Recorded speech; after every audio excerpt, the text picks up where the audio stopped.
Salut à tous, j'espère que vous allez bien. Mes chers amis, je m'en vais dans cette vidéo vous livrer quelques 8 erreurs que vous devriez éviter.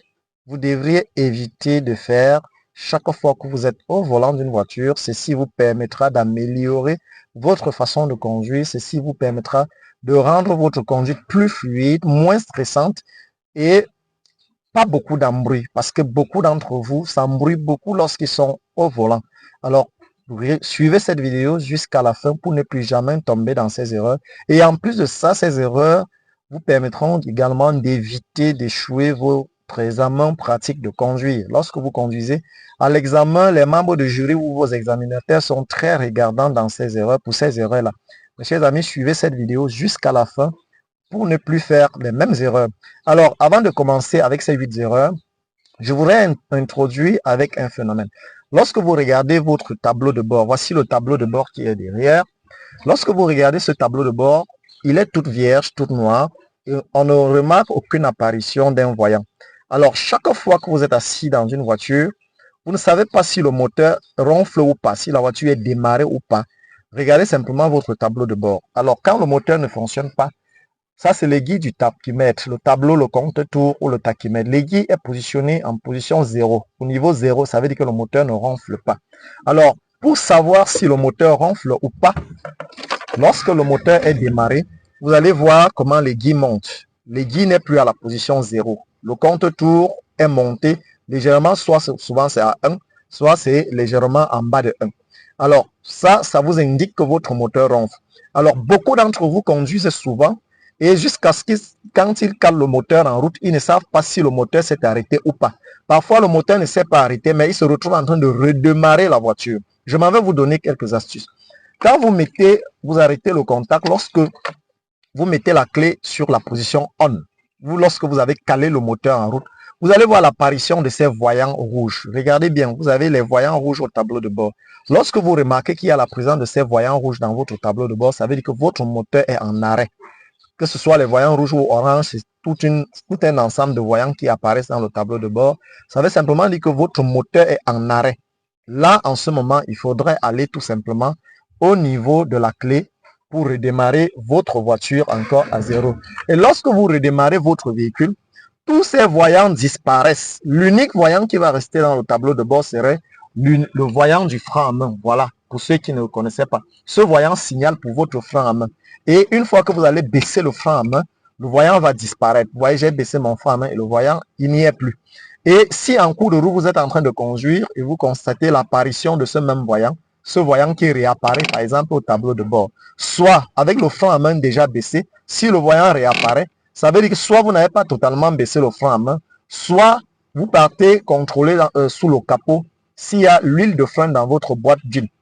Si vous avez encore l'huile de frein, alors allez contrôler l'huile de frein parce que ce même voyant signale encore pour l'huile de frein, pour l'insuffisance d'huile de frein. Soit vous avez une défaillance du système de freinage. Alors, je voudrais utiliser ce que je viens d'expliquer là pour introduire la première erreur, l'erreur numéro 1, mes chers amis.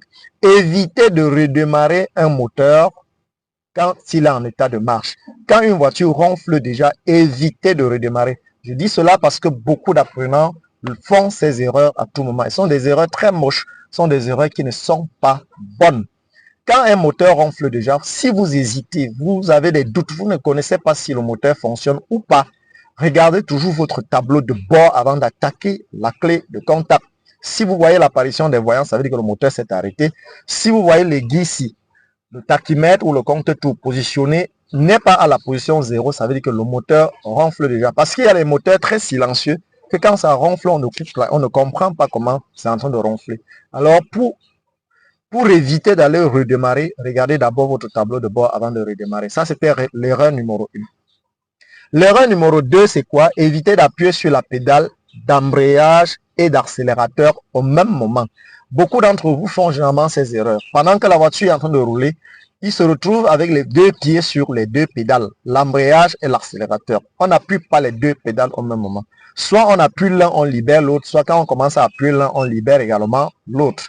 Alors ça, c'était l'erreur numéro 2. Éviter d'appuyer les deux pédales au même moment. L'erreur numéro 3, éviter de redémarrer la voiture quand elle est en vitesse sans toutefois appuyer la pédale d'embrayage. Oui, beaucoup de gens le font, beaucoup d'apprenants le font. Chaque fois qu'ils sont au volant, vous allez les voir. Quand ils veulent démarrer la voiture on a garé en la laissant à une vitesse, mais généralement, ils se retrouvent en train de redémarrer en vitesse là sans appuyer sur la pédale d'embrayage. Quand vous faites ça, mes chers amis, premièrement, vous pouvez aller, la voiture peut bondir plus devant parce que c'est en vitesse. Ça peut bondir pour aller cogner un obstacle qui était posé devant vous, soit une voiture qui était garée devant vous, soit quelqu'un qui était placé devant vous, soit dans une barrière, ça peut aller cogner la barrière. Donc, chaque fois qu'on veut redémarrer une voiture, rassurez-vous que vous avez appuyé la pédale d'embrayage à fond et la pédale de frein, et puis vous mettez votre voiture au point mort avant de démarrer. Ça, c'était l'erreur numéro 3 à éviter. L'erreur numéro 4 également à éviter, c'est éviter de changer la vitesse sans appuyer sur la pédale d'embrayage. Oui, beaucoup d'apprenants aussi le font. Chaque fois que vous êtes en train d'entraîner quelqu'un, de coacher quelqu'un, et dès lors que vous allez lui demander de changer la vitesse, vous allez simplement vous rendre compte qu'il est allé tirer ou pousser rapidement le levier de vitesse sans appuyer la pédale d'embrayage au fond. Ce n'est pas bon. On appuie toujours l'embrayage avant de changer la vitesse. Évitez de changer la vitesse, de déplacer le levier de vitesse sans appuyer totalement la pédale d'embrayage. Quand vous le faites, quand vous faites ces erreurs, vous êtes en train de mettre en péril votre boîte à vitesse. Vous allez casser la boîte à vitesse. Ce n'est pas bon. Vous allez gâter votre boîte à vitesse. L'erreur numéro 5 à éviter également, levez toujours le pied sur la pédale d'embrayage quand vous avez changé la vitesse. Et en ce moment, cessez d'accélérer. Alors donc, on doit toujours lever le pied sur la pédale d'embrayage avant d'aller accélérer la voiture. Lorsqu'on est en train d'accélérer la voiture, on doit lever le pied sur la pédale d'embrayage. On ne doit pas garder le pied sur la pédale d'accélérateur, garder le pied sur la pédale d'embrayage pendant qu'on est en train d'accélérer votre voiture. Ça, ce n'est pas bon. C'est une erreur qui endommage les disques de la voiture. L'erreur numéro 6, toujours, ça va dans le même sens. Évitez de conduire en gardant le pied gauche sur la pédale d'embrayage. Beaucoup de gens, quand ils sont en train d'accélérer la voiture, vous allez voir toujours le pied gauche posé sur la pédale d'embrayage. Vous êtes toujours en train de tuer vos disques d'embrayage. On va se rendre compte qu'à peine 6 mois, 4 mois, 5 mois, 6 mois, on part changer les disques d'embrayage. Ce n'est pas bon. Lorsqu'on est déjà en train d'accélérer la voiture, on doit lever totalement le pied gauche sur la pédale d'embrayage, aller poser à côté. Vous avez toujours à côté quelque chose, c'est le pose-pied qui est à côté de l'embrayage qui vous permet d'y poser votre pied gauche lorsque vous avez fini de changer la vitesse. Donc, dès lors qu'on a fini de changer la vitesse, on part poser le pied gauche à côté avant d'aller accélérer. Donc, voilà les éléments qui vous permettent de ne pas garder le pied gauche sur la pédale d'embrayage et ça vous permet également de préserver vos disques d'embrayage et le nécessaire d'embrayage. Tout le temps, vous êtes au garage en train d'arranger le nécessaire d'embrayage, les disques de freinage, les disques d'embrayage et tout ça. Pourquoi? Parce que vous conduisez mal. L'erreur numéro 7, c'est quoi? La position des mains sur le volant. Oui, pour mieux diriger sa voiture, pour mieux garder la bonne direction, pour mieux maintenir sa trajectoire sur une route, pour mieux diriger son véhicule, il faut également savoir positionner les mains sur le volant. Lorsque vous regardez le volant, il faut avoir les mains sur les deux côtés. On appelle ça la position 9h15. C'est-à-dire vous tenez le volant ici et ici avec les deux mains. De ce côté avec les deux mains. J'espère que vous voyez bien. C'est ça la position 9h15 selon les aiguilles d'une montre.